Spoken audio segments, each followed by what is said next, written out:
다윗은 하나님의 사람으로 승승장구하며 그야말로 탄탄대로를 걸어갑니다.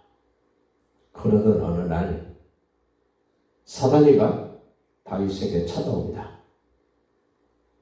어떤 모습으로 찾아왔는지는 알 수 없지만 사단이가 찾아와서 그 사람을 유혹하고 미혹한 모습은 여러 형태로 나타나집니다.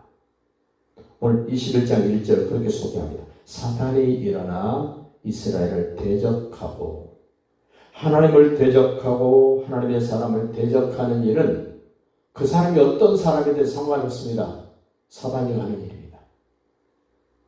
하나님을 대적하고 하나님의 사람을 대적하는 것, 특별히 어떤 특정인이라고 말할 수 없습니다. 하나님의 편에 서 있는 사람을 대적하면 그 사람은 사단마귀에 속고 있는 사람입니다. 다윗을 충동했다. 갑자기 뭔가를 막 서둘고 재촉하고 급하게 하는 이들은 오늘 사단이가 충동질했다 이겁니다. 대부분의 사람들이 실패하는 일이 어떤 일입니까? 충동적으로 하는 일은 반드시 실패합니다. 뜻도 계획도 없었는데 어느 날 갑자기 내뱉고 결정해버립니다. 하나님은 차근차근히 말씀하시고 난 다음에 시간을 들이고 세월을 보내고 그렇게 이루어 가시는 하나님이십니다. 그런데 사단이는 충동합니다. 얼마나 급한지. 근데 대적하고 충동한 일이 뭐였냐면 다윗 왕이 통치하고 있는 이스라엘 백성들의 숫자를 세보라는 겁니다. 아니 성경에 숫자 세는 것이 여러 번 나옵니다. 그런데 하나님을 위해서 숫자를 세는 것과 사단이가 충동해서 대적해서 숫자를 세는 것은 너무너무 다른 의미가 있습니다. 2절 보십시오. 다윗이 요압과 백성의 지도자들에게 이르되, 다윗 왕을 돕고 보좌했던 그 지도자들에게 다윗이 갑자기 명령을 내립니다. 부엘세바에서 단까지, 우리나라로 말하면 저 제주도에서 저 백두산까지 전부 사람 숫자를 세봐라. 그리고 나한테 보고해라.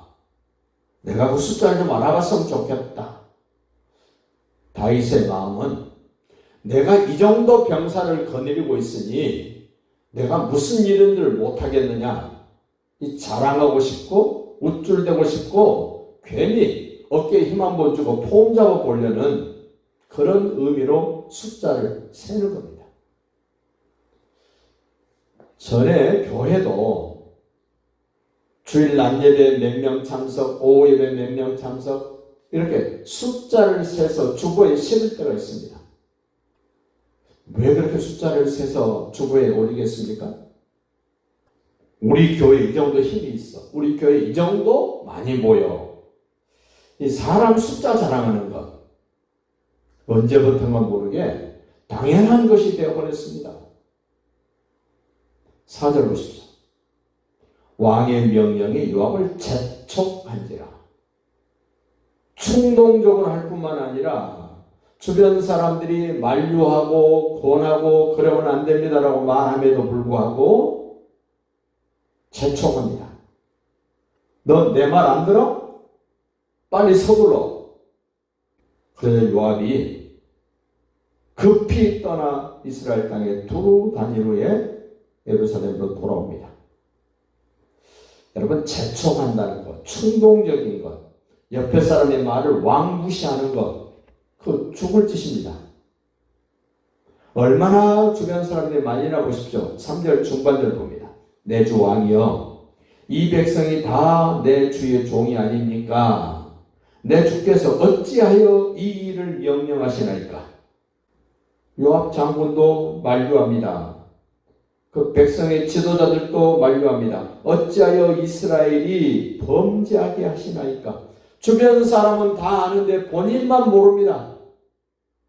그 일이 어리석은 일인데, 그 일이 사단마귀가 좋아하는 일인데, 그 일이 충동적인데 자기만 모르고 주변 사람들은 다 압니다.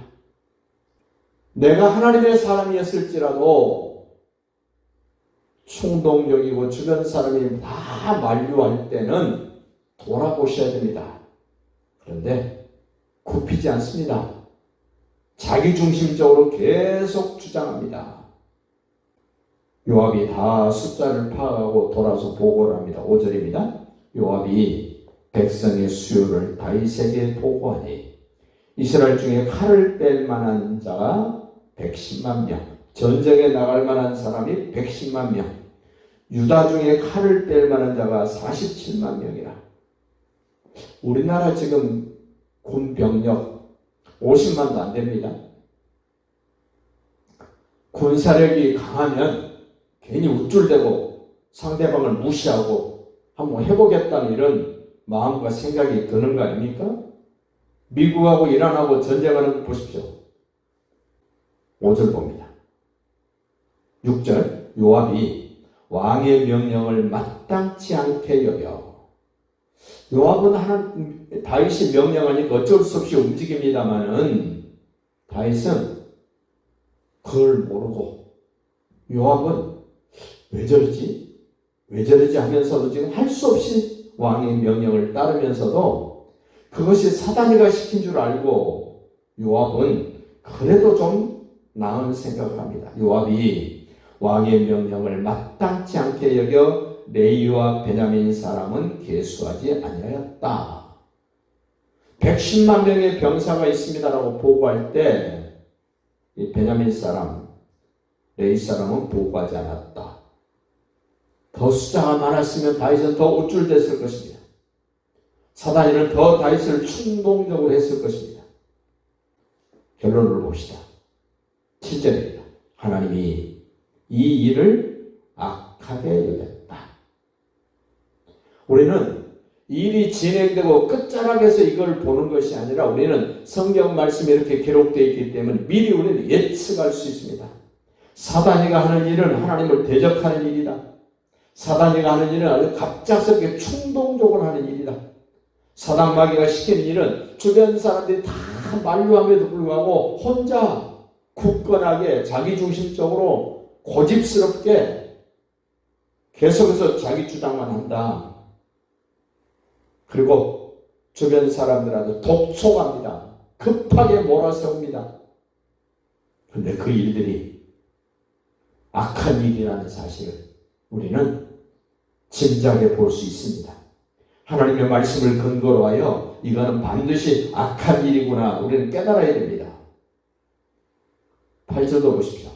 다윗이 하나님께 아뢰되 내가 이 일을 행함으로 큰 죄를 범하였나이다.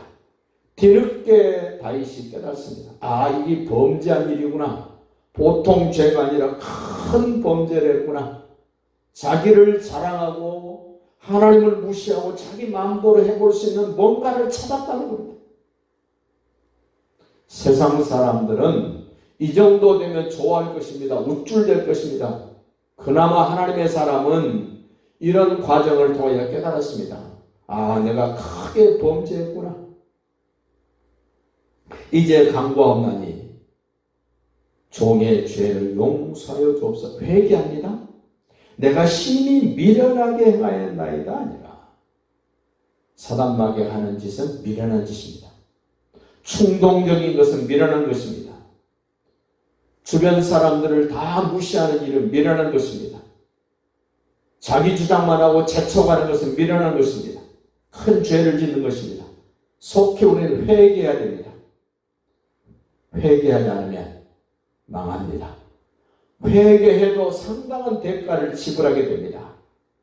오늘은 우리 주님의 말씀을 근거로 해서 앞으로도 이러한 일이 발생되지 않도록 지혜롭게 깨달아 마음판에 새기고 승리하시기를 예수님의 이름으로 축복합니다.